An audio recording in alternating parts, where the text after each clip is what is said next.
I'd like to welcome everybody to this expert panel discussion, Truth, Trust in the Algorithm, Navigating Data, AI and Ethics in Storytelling, hosted at the RMIT Online Skills Fest. My name is Eloise Boyd. I'm the Director of Market Intelligence and Proposition at RMIT. My team focus on understanding demand. We use analytics and storytelling to do that. So my group are, a bunch of number crunchers and at times crystal ball gazers. So that's why this topic's right up my alley today. And I'm looking forward to discussing practical strategies about how we apply AI and data responsibly in this new age. Before I introduce you to our expert panel that we've lined up for you today, I wanted to do a quick acknowledgement of country. RMIT University acknowledges the people of the Woiwurrung and Bunurong language groups of the Eastern Kulin Nations, on whose unceded lands we conduct the business of the university. We respectfully acknowledge their ancestors, past and present. I think for me, in a conversation about data and technology and trust, I recognise that First Nations people have been custodians of storytelling and truth-telling for tens of thousands of years, and their traditions of passing on wisdom via these methods and interpreting signals from the land and sky, maintaining a sense of collective responsibility is a reminder for me that with every new tool, whether it's Gen AI or algorithms, there's a responsibility of truth and connection that we can definitely learn from First Nations people. Now, let me introduce our great panel. Alex Papley is a principal AI consultant for Hypergen, where he helps businesses design and implement AI solutions, supports teams to identify opportunities and technologies. Claire Mason is the principal research scientist at CSIRO's Data61, leads the research investigating workforce impacts associated with new technologies, so extremely relevant. And lastly, David McAmis, the Amazon Web Services principal solutions architect. He's helping businesses realize the benefits, of analytics, and his focus has been on helping customers tell their stories using, insights and new tools and technologies to do that. So thank you, Alex, Claire and David. You can already hear how much, the breadth of experience that we've got here for you today, from designing AI systems to studying how those technologies are going to shape the workforce and helping organisations tell their stories with data. But that breadth, that's important here in the scope of what we're talking about. And a lot of you will be kind of very familiar with all of the hype surrounding AI. Yes, I can. Thank you. Definitely talk a little bit quickly. So that was one of my my KPIs for today. So that breadth matters. So AI carries both enormous promise and a huge amount of hype as well. So I suppose I wanted to kick things off and hand it over to the panel to ask kind of what's the biggest misconception about AI in the current age? What do you guys think? Maybe I'll make a start. I think what I find when I work with organisations, I think there's maybe a misconception's the wrong. I might be being a bit unfair, but I think one of the things that we see is that people aren't sure what's magic and what's not. And so I think one of the key things we like to do is help them just demystify it and understand what it can do and what it can't do. Because I think sometimes we think it, in the absence of understanding, we think it's magic and it can do anything. And so I think trying to bring it back down really pragmatically and say, this is what it can do and this is what it maybe shouldn't do or can't do is a really, really good start. So that's my initial point of view. And yeah, welcome any other comments on that. I'll take the next turn. I guess I'd say the idea that AI, and in particular AI literacy, can be understood as a unitary construct or a single entity, because there are so many different types of AI, and in many cases we're not even aware we're using it. So when our junk email gets sorted out from our inbox automatically, that's machine learning, one type of AI. And when you've got predictive text on your phone, that's another one, using natural language processing. And until 2023, most forms of AI were very narrow. They could take a certain very prescribed set of inputs and deliver a very prescribed set of outputs. And now we've got generative AI tools, and they are far more flexible. And they can support a wide range of tasks and across multiple stages of that task. So we actually need very tailored skills to understand how to use that generative AI capability effectively so that we maximize its benefits while minimizing the risk. And so I think we need more specific versions of AI literacy. We're going to need generative AI literacy if you work with generative AI, and maybe cobotic literacy if you work with cobots. And so for me, probably the biggest misconception I see, especially when we're looking at businesses or organizations that use things like chatbots or interactive ways of working with AI and data sets is that AI is sentient or conscious. It is not. And so a lot of times you'll have like a chatbot that will mimic a brand and a voice. And it may seem to you that has some intelligence behind there, and it does, but what's happening behind the scenes is that the responses are based on a statistical relationship from that learning data. So with all of those chatbots, with all the Gen AI, it doesn't have any of your subjective experiences, emotions, self-awareness. So the responses, while they can be quite sophisticated, emerge from computational process rather than conscious thought. So we always just need to keep that in mind. We're not there yet. If we do this webinar again in 5 years, maybe. But for now, AI is neither sentient or conscious. Look forward to booking that webinar in. Actually, I remember seeing about the cursor that they give you in a Gen AI chatbot, and it's almost like it's breathing or pulsing, even though the answers are instantaneous. It's there to look human. It's been designed for that purpose. In thinking about how we sort of get ourselves in the right to prompt, give ourselves the best opportunities to get the best outcomes. Alex, can you give us an idea on how you help businesses pick the right use cases when they're trying to narrow that down? How do you know if a problem is a good candidate for AI? Yeah, it's a really good question. We have there's about 7 criteria that we like to work with organisations on. So typically we'll engage and we'll run a workshop to help them understand a bit more about demystifying AI and show them a whole lot of use cases so they understand where it works. From there, they usually come back a couple of weeks later with a list, and we prioritise and we use effectively just a 1 to 5 scoring system to help them prioritise and then rank the top ones. But the themes are really things around frequency, and we do a lot of custom work, right? So we might tweak a workflow or things like that. So frequency is important because if it's once a year, it's not worth probably investing in because ChatGPT will work perfectly fine. But if it's every hour, every minute, then it makes a lot more sense.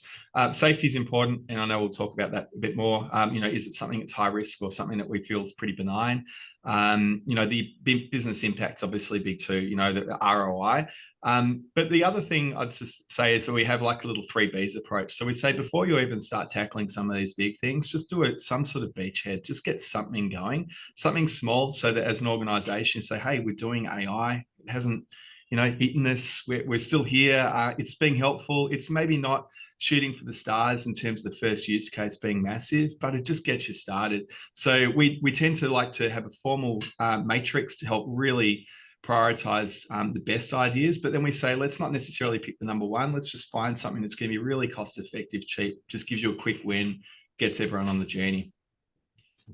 Yeah, I like the idea that it's not a silver bullet and that the best way to start is by starting. Definitely something that resonates, and actually reminds me of when, analytics and dashboards, it was thinking about, well, why do you need a dashboard if it's something you don't need to do all the time or check all the time? So very similar in terms of that AI context. Claire, interested from your point of view, kind of AI is changing not only what we create, but also how we collaborate. How are you seeing that shift the skills and the mindsets in people in AI-powered workplaces? I guess the analogy I would make is that just as the internet opened up access to information that was previously just held in an expert's mind or in a library, generative AI is definitely opening up access to expertise and intelligence to the point where I've got very poor dexterity, fairly limited creativity, narrow expertise, but I can now produce a professional looking image, I can draft a contract, I can produce a podcast in a matter of minutes. And of course, that's creating a bit of fear that we've created an environment where expertise and intelligence are no longer in short supply. And those fears are founded in some contexts where stakes are not high and maybe we just need a very standard type of output. But the thing is that the real world is messy and problems aren't well defined. People seek novelty, and the experience that we build up as a human in the world is not replicable by artificial neural networks, the building blocks of AI. So I would say that in environments where accuracy, quality, human experience, and trustworthy are important, we're still going to need humans to deal with that novelty, the poorly defined problems. And important, most of all, perhaps, we need our metacognitive skills. That's very high level thinking. It's the ability to think about your own thinking, to engage in things like possible strategies and planning and evaluation and monitoring. AI, as the other panelists have said, is not self-aware, so it can't provide metacognition. So our role will be to understand how the AI works, what it does well, what it doesn't do well. Self-aware enough to understand our own limitations, what we're good at and what we're not so good at, and understand how best to combine those two things for a task in front of us. And I think that's going to be the way we work in the future. Absolutely. And we can already see parts of that happening. And yeah, I've been having to stop back and really ask myself, what am I actually trying to achieve here? And why isn't it giving me kind of the desired outcomes? And I know that that's a very transactional approach, but we're talking here. But that's metacognition. That's metacognition, so that's great. Right? Yeah, exactly. But I can tell as well, you know, even when I put in a certain way of doing it, there is an inherent bias in some of the outputs there. So David, I'm very interested in your perspective of how do we stop that reinforcement of bias through our prompting and through our work with AI? Well, I think a lot of people don't understand AI is built on a foundation of data, and you have to have good data. And so one of the things I look for is when we're training a machine learning model is we need a diverse set of data that's representative. So for instance, I live in Melbourne. And so if I were to take a data set for, say, household income or household attributes from Toorak, which is quite a lovely affluent suburb, and just take that particular data set, it doesn't necessarily represent everyone that lives in Melbourne. So one of the things we do is bias auditing. And so again, when we talk about that human cognition, it's actually a human who looks at the data set and says, is this representative of the cohort of the population that I'm trying to use to train this model? And so that bias auditing allows us not only to identify where there's bias in a current data set, but also there's often historical bias. There's historical bias in the way that data was collected, the way that people were described. So we have to be sure that we get rid of that as well as much as we can. And then also we may need to do data augmentation. And that's where we fill the gaps if we do have underrepresented groups, and we go and find that. So I tell people what I do is I get data together for smart people to do amazing things. So it's a great job, but I'm really a plumber. So I'm trying to get them all of the data and infrastructure they need. And that data requires careful curation. So for that bias to be removed, replaced, we need to find those biased examples, be able to recognize them, and then take some action on that. Yeah.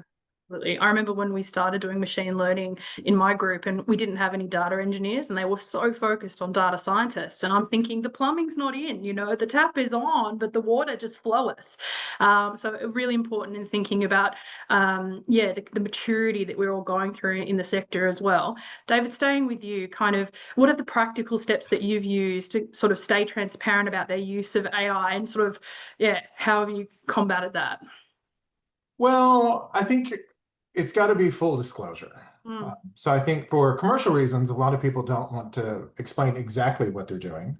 But I think in addition to terms and conditions, whenever AI is in use, whether it be through a chatbot interface, through a letter, I recently got from a financial institution, I received a document recently, and it said part of this document has been prepared by generative AI, et cetera, et cetera, et cetera. So what I'm expecting is that in that case, it was signed by a human, but the human had reviewed that. And so I think full disclosure is required because, again, I want to know where information comes from.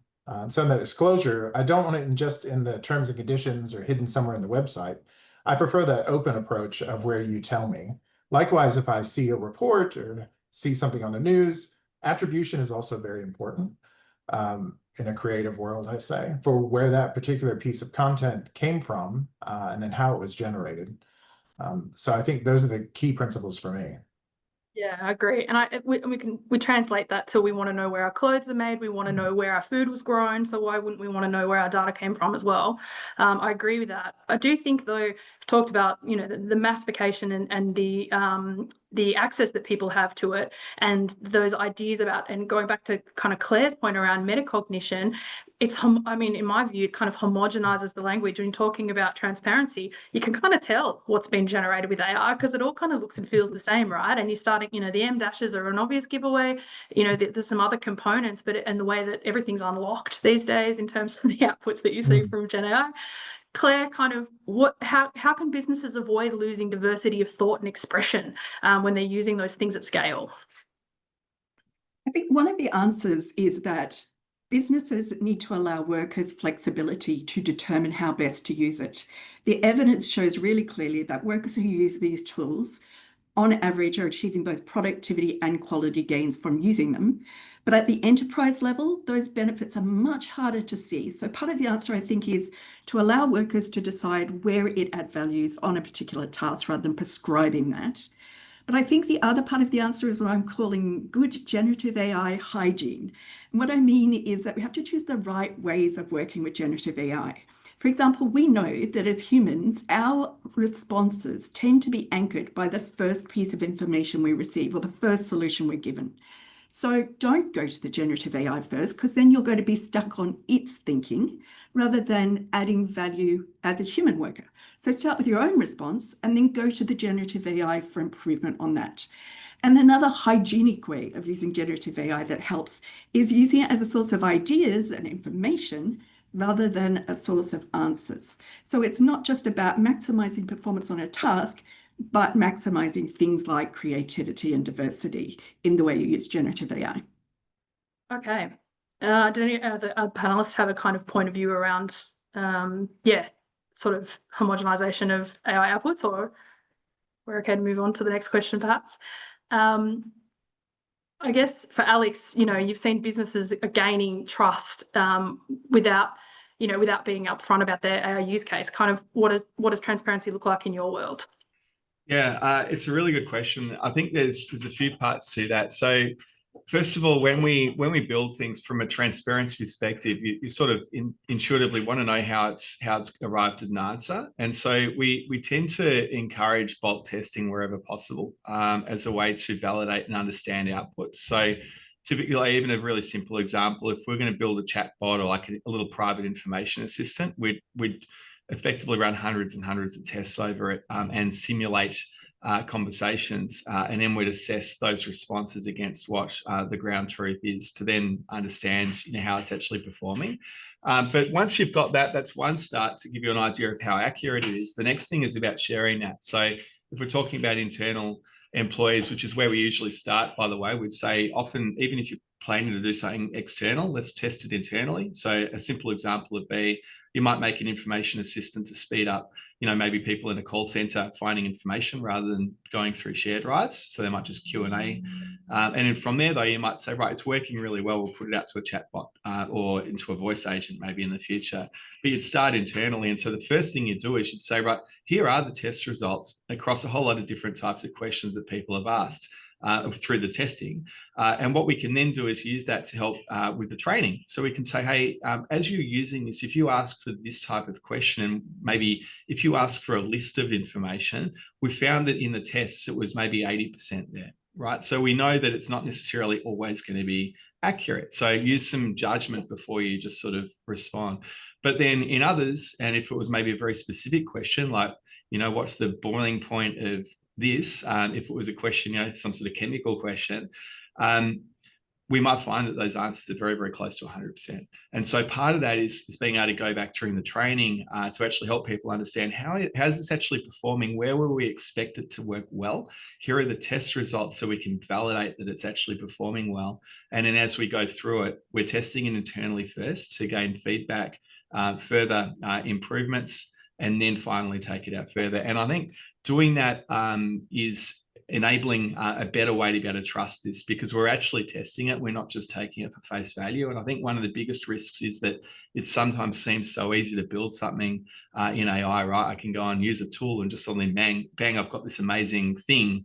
But but I haven't actually tested it at volume, particularly for enterprise and for business, to see does it consistently perform. And so we find that taking a step back and having a little bit of a methodology, which we automate, so it's not something that is onerous on our clients, but having that extra check and balance is really valuable when it comes to actually ensuring that you can be pretty confident about how it's going to perform in the wild.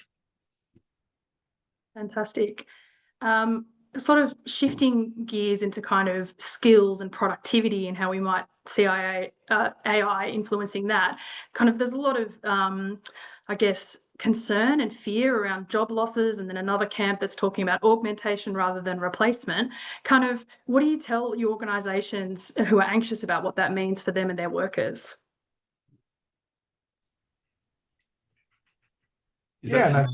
I mean, open it up to whoever. Sorry, yeah. So you go, David, then I'll fill in the gaps if I need to. There you go.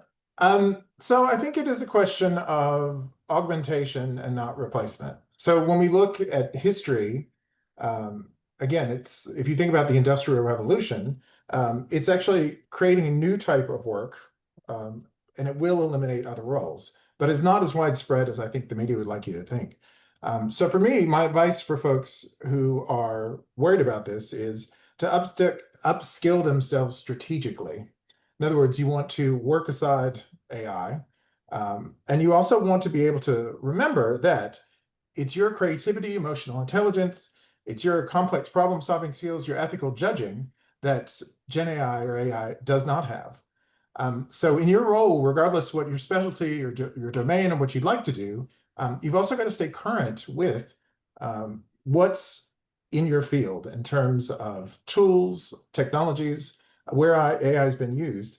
And then also you want to look for an organization that will actually provide training and support for you to use these new set of tools instead of replacement. So I tend to view organizations that invest in people and skills a little more desirable for jobs than someone who just thinks, oh, I can get rid of 5 people in that department with AI. So you really want to find that home where you're going to be able to grow and learn. And like in the Industrial Revolution, you'll have a job. It may not be the same job you had before, but you want to be able to continue on. We've seen that, right? Like, you know, businesses that have fired a group of people have ended up rehiring them because they weren't able to do it, and there were you know, issues with the outputs. So I think, you know, that it's always going to be a little bit uneven in its distribution, but you can tell that things are gradually changing and those skills needs are changing. Alex, you know, there's lots of productivity games. Sort of, what are some real world examples of AI being used effectively that others can learn from in this space? Yeah, so there's a lot out there. I think, first of all, I'd say that, yeah, agreeing, I'm not seeing a lot of job losses, to be perfectly honest. And I think part of it is that all of our jobs are very diverse. We often have, like, I think there was some study done a little while ago, it's 200 or so tasks that an individual person might do, and about 30% were, you know, automatable, for want of a better word. So there's a lot left. So where I'm seeing the business cases formed, although labour savings is floating around there, it's actually about being able to do more with the same. And so call centres are a really good example. If you think about a call, you know, it might be 8 minutes talking to a customer and 3 minutes in what we call a wrap, which is the time you take to make a summary of the call. You know, you can do some amazing things, even with, you know, off-the-shelf products, which will summarise the call, and then you can save it straight back in your CRM and, you know, potentially save 2 minutes of that wrap time. And so that's a massive productivity. It did some work recently with an organisation where we did that. And all of their dashboards in the call centre went from red to green. And they didn't sack anyone. Instead, what they did was they said, right, well, first of all, our customers are happy because they're actually getting a human rather than music.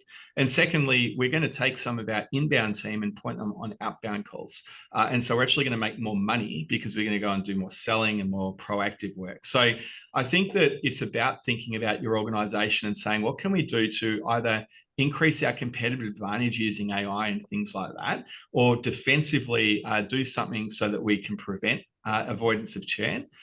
There's also a whole lot of information, obviously, often caught up in documents that people just don't have the opportunity to go through manually.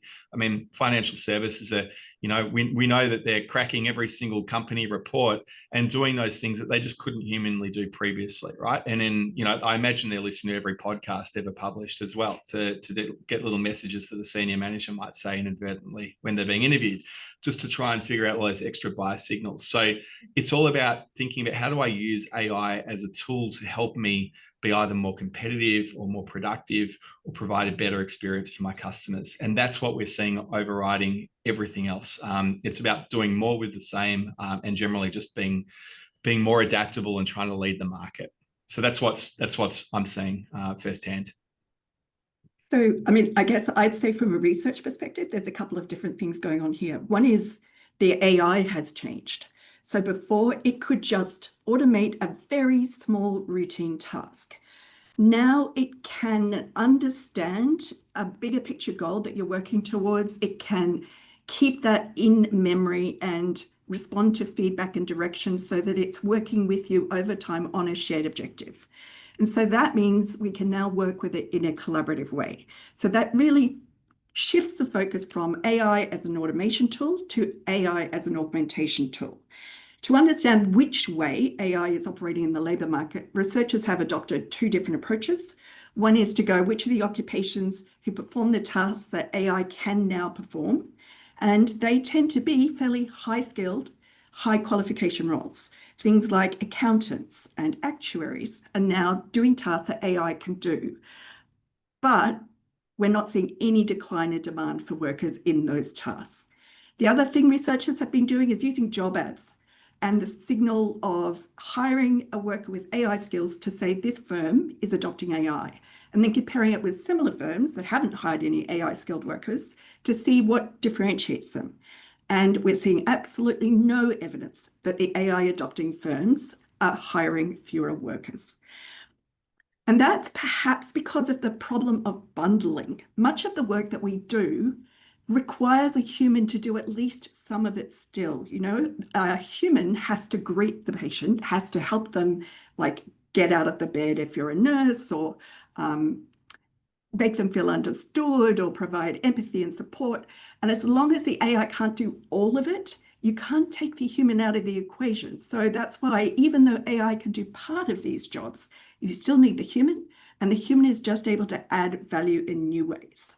And so the final point is that technology is a tool and humans determine how we use that tool. And so it's the choices we make with our regulation, with our consumer choices, where we prefer the human-mediated experience rather than the AI-only experience, that will determine how this plays out in the long run. David, I think I may have come up with more than two things there, but never mind. No, so valuable, Claire. And I think, that perspective from research is really important that we're seeing. David, from your perspective, what kind of frameworks are you going to recommend for people as they're trying to just get on this journey to start out? Well, just like Alex, I think one of the most important things for me is a clear business case other than everybody else is doing it, because that never works out well. And so what we're looking for to start that, and the first part of a framework of working with AI, is a specific problem that AI can solve. And so once we do that, we start looking at stakeholder mapping. So who's going to benefit from this? Who's going to be responsible for building this, for maintaining this, for securing this solution that we've created? And so there are some existing frameworks, like NIST is one of them, NIST. And so what we want to start to look at first is a governance framework and some policies. And I know that sounds very strange because as a technology person, I want to start building. That can go on in parallel to do some proof of concepts or try and understand the solution. But you really want that governance framework, and you want that to be a cross-functional team who are creating that for your organization. And also developing those policies and what we will use AI for, I'll use the general term, and what we won't, which is quite neat. And then also, a lot of people in those frameworks, they forget about monitoring and reviewing. So whatever solution we put into place, let's have a process that we have some automated monitoring. So if it's chatbot, for example, the answers that it's giving, but then let's also keep the human in the loop So we're doing reviews of that information that we're providing to people to make sure that's accurate, unbiased, and fair. So NIST is definitely a good place to start if you want to go have a look. Yeah, fantastic. I guess before we hand over to a couple of audience questions, I just wanted to sort of ask the panelists one principle that they would apply to AI in their work tomorrow. Like, what would everyone, if you could tell them to take away one principle as they go to apply this work to their, AI work, what would it be? So my answer, and it's partly because I struggle so much with this myself, is find time to keep learning. I know the pressure is always to be more productive, but AI is changing so fast that the leading large language model benchmark is updated on a daily basis. So even if you aren't one of the early technology adopters, and I'm not, it's a really good idea to be connected with those who are, and that might be a colleague or it might be following a really good blog. And one of the blogs I love is called One Useful Thing by Ethan Mollick, and he explains things in a really user-friendly way. So I would just say, make sure you're keeping up to date with the ever-changing answer about what best practice use of AI looks like. Great. What about Alex or David? Yeah, I love that. I mean, my takeout would be, testing is everything, right? So if you test it, you know what you're dealing with. I think there's so much talk about hallucinations, and fundamentally, I'd sort of boil it down. A hallucination is either a lack of information going into the context or the wrong prompt. Because the AI effectively is just a summarization tool. So if you don't give it enough information or you give it confusing information, it's going to come up with hallucinations. And so the best thing you can do is test, and then you actually get to a point where you can be very, very confident. So the word hallucination to me actually just tells me that it's probably not, there's something else not probably done effectively enough, particularly in an enterprise sense. So yeah, testing is, from me, that's the one that I'd look at. And lastly, for me, it's about AI responsibility. So you've got to keep the human in the loop. So don't let AI make a final decision alone. So you want to review those outputs before you act on that. Likewise, you want to maintain your expertise. So your particular skills and expertise will often guide you in if that's the right question. So you got to think about, what decision am I asking AI to help me with? What are the consequences if we get it wrong? And then you want to align that to your professional knowledge. So I'm an IT guy from way back, and a lot of times when I ask Gen AI models for recommendations to solve a particular problem, I look at that and go, but is that it? Or is my experience telling me it could be something else? You've also got to be careful with any AI that if it produces some output, am I comfortable putting my name on this? What's generated, and would I be able to explain this to someone where it has a negative effect for them? And that's the other key. So there's a responsibility for all of us to use AI responsibly. Hey, how do you like I use the definition in the sentence? So we definitely want to keep that human in the loop. Great. And nobody asked me, but mine would be to stay curious. Because I feel like, and Claire, your point around making time to keep learning is really important. My group have a share session every week where we come back with all the tips and tricks that we've learned. And, one person's heartache over a bad prompting experience has saved other people countless hours. I can't recommend, there's no shame in it. It should be using it. It's absolutely the way for us to continue to improve our skills. But we need to be honest about what's working and what's not working, and how sometimes the desired outputs weren't exactly what we were hoping for. So yeah, it's staying curious and carving out time that, even if it seems like, I'm just spending more time me and the prompt, has been really important for us over here too. So I'm going to hand over to a couple of the audience questions that have come through. One of them is,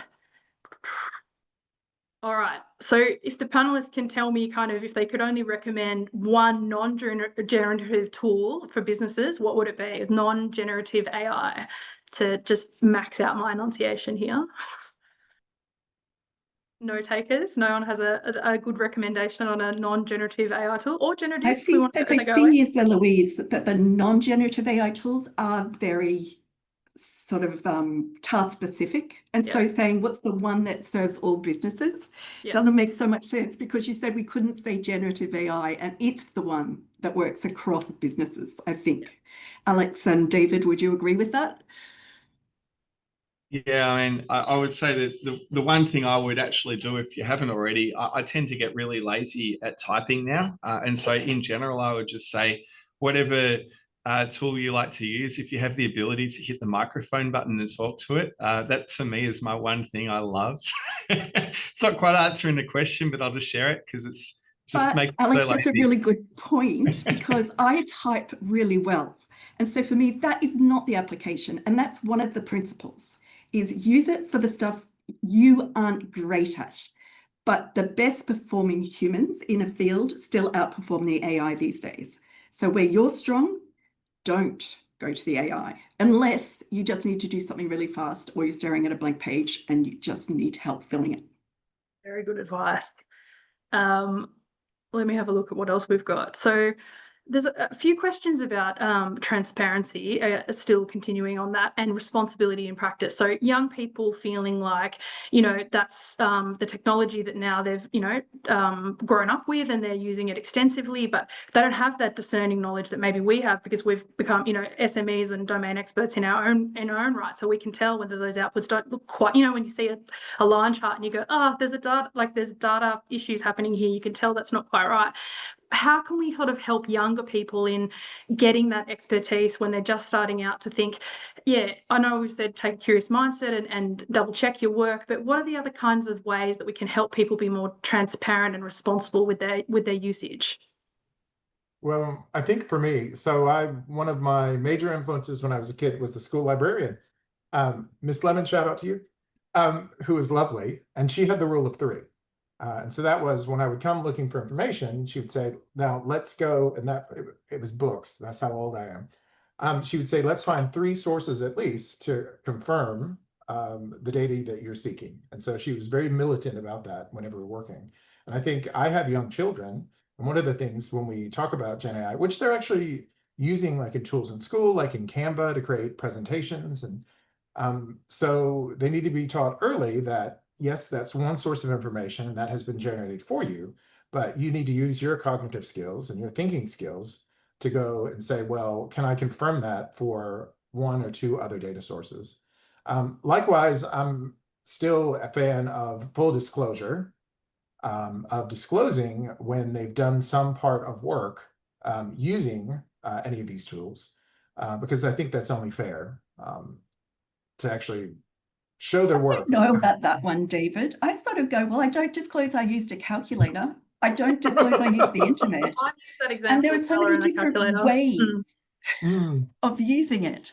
So I wonder if that's going to become too cumbersome in the future, when, of course, we're using generative AI to some extent.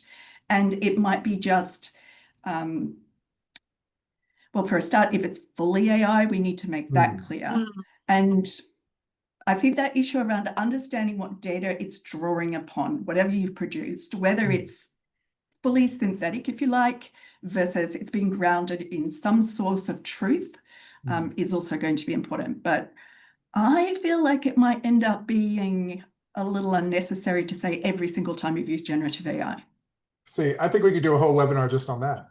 Because it's a question of, like, one of the things the teachers in schools give, and at university level as well, is often for creative writing, they'll give prompts. So when students don't have an idea for a story, they'll say, here's 3 prompts that we can write about. So the question of the day is, if it's a topic and a student uses Gen AI for those prompts, which one of my children has, do we necessarily need to disclose I've used the Gen AI for that initial idea? And I know it's an ethical line, maybe no, but if you get Gen AI to write the entire story, then I think that's a different situation. So I think there's a line. We just have to get. There's a line, but every time we use it, I'm not so sure.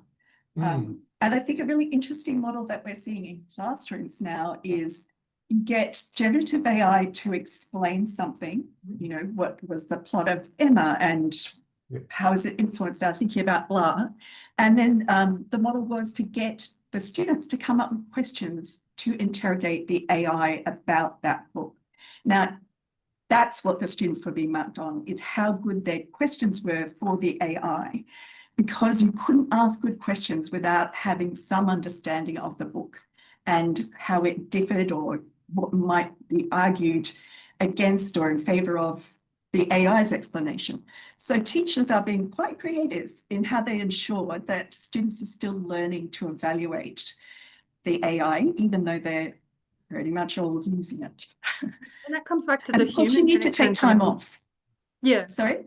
I was going to say that comes back to the human connection for me. Like we see in universities, we're increasingly using conversation and oral kind of examination techniques, because that, you know, you can see what people know about a subject in a conversation with someone.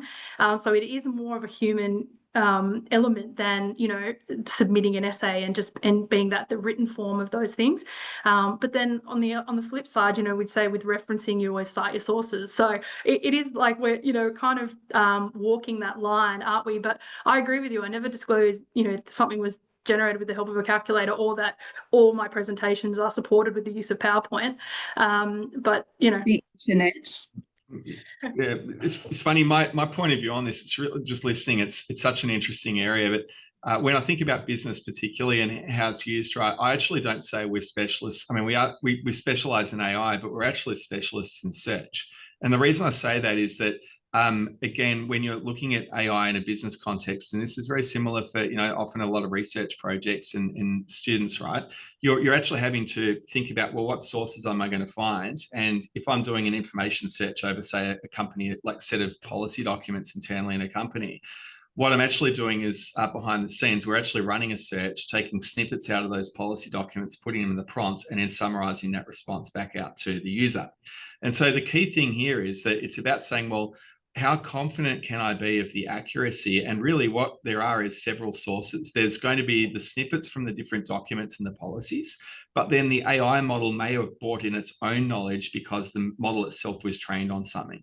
And so it comes down to a confidence level in terms of saying, am I really confident that the response came from actually the cited sources, or has it actually sort of filled in the gaps based on its own knowledge? And so the way I think about that is that, and that's what we try to test for, because it's not necessarily wrong if the AI model is pulling off content from within its own knowledge, but there is much more likelihood for issues to happen because it's actually not going back to the source and relying on it. And so when we think about, you know, for students or any work at all, it's really about, well, this is a search problem and then a citing problem based on the fact that if I've got three, you know, David, your comment, like I've got 3 books, I've cited these things, and that's sort of my research.